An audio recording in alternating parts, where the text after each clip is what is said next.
Ang batang babae ay humawak lamang sa tiyan ng kabayong karera. At natuklasan niyang ito ay isang buwan ng buntis. Buntis? Sino ang buntis? Si Black Rose iyon. Mayroong kabayo sa kanyang tiyan. Nang marinig ito ng may-ari, siya ay naguluhan. Dahil kapag buntis, maaapektuhan ng bilis. At inilagay niya ang buong yaman sa taya. Ayaw maniwala ng lalaki, tinawag ang veterinaryo para suriin. Tama nga ang sinabi ng batang babae, siya ay buntis. Habang nagagalit, pinakalma siya ng batang babae at sinabing huwag matakot. Kahit nabuntis siya, maaari pa rin siyang manalo sa karera. Dahil kanina ay uminom siya ng tubig mula sa kanyang palaygo. At ang tunay na pagkatao ng batang babae ay isang ginseng na nag-aral ng libu-libong taon. 20 taon na ang nakalipas, nang dahil sa pagkain ng nakal-alasong kabute mula sa Yunan. Nang malapit na siyang mamatay, nakita siya ng isang general na tumatakbo sa panganib at naawa sa kanya. Binigay ang huling tablet sa kanya upang inumin. At nagdasal siya sa Diyos na huwag nang mag-snow ng malakas, ibalik ang mapayapang buhay sa mga tao. Handa siyang isakripisyo ang kanyang buhay para dito. Nakita ito ng batang babae at agad na inani ang prutas ng ginseng na ginawa mula sa kanyang orihinal na espiritu. Ipinakita ang tunay na anyo at ibinigay ito sa general upang iligtas ang mga tao. At nangako na sa hinaharap, kung magkakaroon ng mga problema, maaari siyang lapitan. Ngunit dahil wala ng prutas ng ginseng, hindi na siya makapag-aral. Patuloy na pinanatili ang anyo ng isang 5 taong gulang na bata. Kahit na sa huli, ang espiritu ay mawawala at magiging abo. Ngayon, tanging ang pagbaba sa bundok upang magpasalamat at makuha muli ang ginseng ang makakapagpatuloy sa pagsasanay.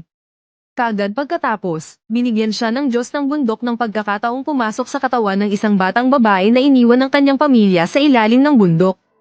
Nang hindi alam ng batang babae kung saan pupunta upang hanapin ang kanyang tagapagligtas. Bigla niyang naamoy ang amoy ng kanyang ginseng. Kaya't hindi niya namamalayan na sumunod siya sa amoy na iyon. Nalaman na ito ay isang bitag na sinadyang itayo ng mga inapo ng dakilang general noon. Ngayon, ang dakilang general ay nawawala sa larangan ng digmaan.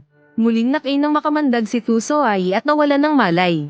Kaya naisip niyang pumunta sa bundok upang hanapin ang esensya ng ginseng noong taon na iyon upang makatulong. Nang makita ng batang babae na may tao sa kabila, agad siyang nagbago ng anyo sa anyo ng ginseng.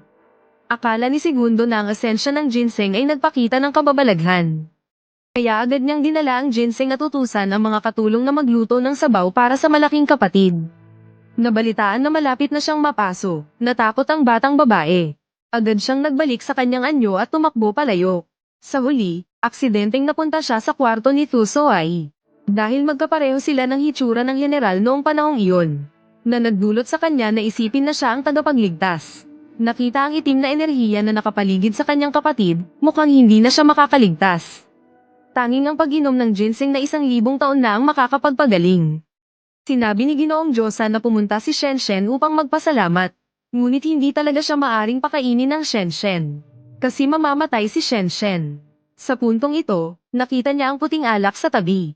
Naisip ko na ang ginseng wine ay may katulad na benepisyo. Kaya agad na sumisid ang batang babae dito. Sa loob ng wala pang 2 segundo, ang buong bote ng alak ay naging gintong-ginto. Ang inumin ng batang babae ang isang baso ng ginseng wine. Agad na gumaling ang sugat ng kapitan at siya rin ay naging malinaw ang isip. Ngunit ang batang babae ay nahimatay dahil sa labis na pag-ubos ng kanyang espiritual na lakas. Sa mga sandaling ito, sa tahanan ng kanilang kaaway na si Qin Xiao, na hindi nila matanggap, ay nagdudulot ng problema. Gamit ang dahilan na nawawala ang kanilang kapitan, pinipilit ang kapitan na ibigay ang kanyang insignia dahil sa malubhang sugat. Noong hindi alam ng lahat kung ano ang gagawin, biglang nagpakita ang kapitan upang iligtas ang sitwasyon. Yung tao. Kapitan. Qin naglakas loob kang maglabas ng baril sa tahanan ng mga Lu. Akala mo ba patay na ako? Ngayon, walang ibang paraan si Qin Xiao kundi umalis. Pagkatapos noon, nagsimula ng obserbahan ng lahat ang batang babae. Bagamat naramdaman na medyo kakaiba ang batang babae, dahil sa utang na loob sa kanyang buhay, hindi na siya nag-isip pa.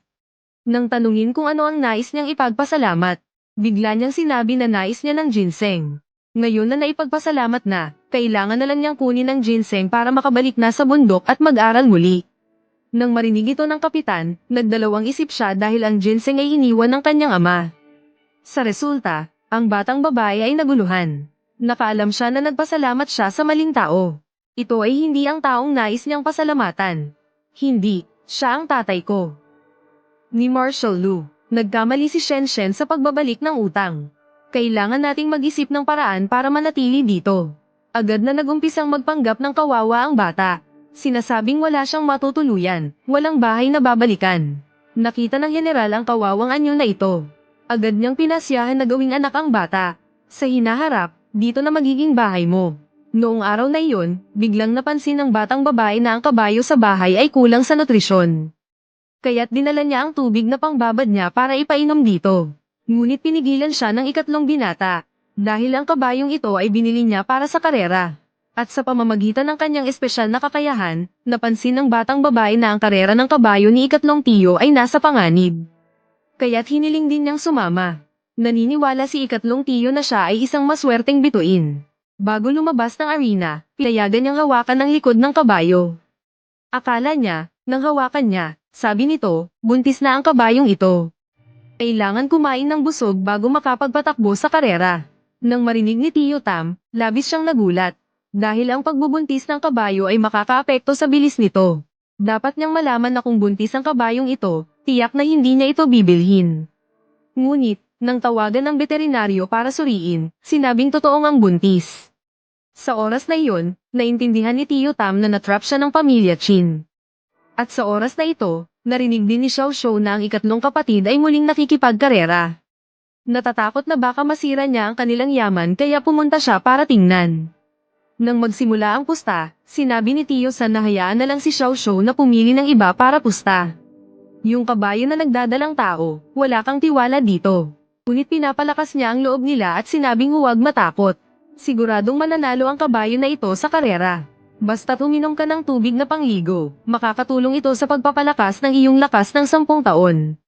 Sundin mo ang payo ni Shen Shen. Boss, tara na. Tumaya sa Black Rose. 30,000 dagat, Kapitan. Black Rose, sundin ang utos. Oo, nang sabihin ito, lahat ng naroroon ay inisip na nababaliw na ang kapitan. Dagdag pa ang kanilang pamilya ay palaging pinipiga ng pamilya Chin, hindi sapat ang kita para sa gastos.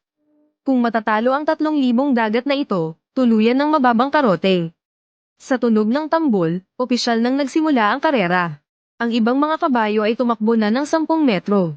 Ngunit ang kabayo ng tahanan ng pangkalahatang bise ay nananatiling nakatayo. Agad na nagtawanan si Chin Xiao nang makita ito. Hayaan mong sabihin ko sa iyo. Walang natirang dangal ang pamilya Lu, hahaha.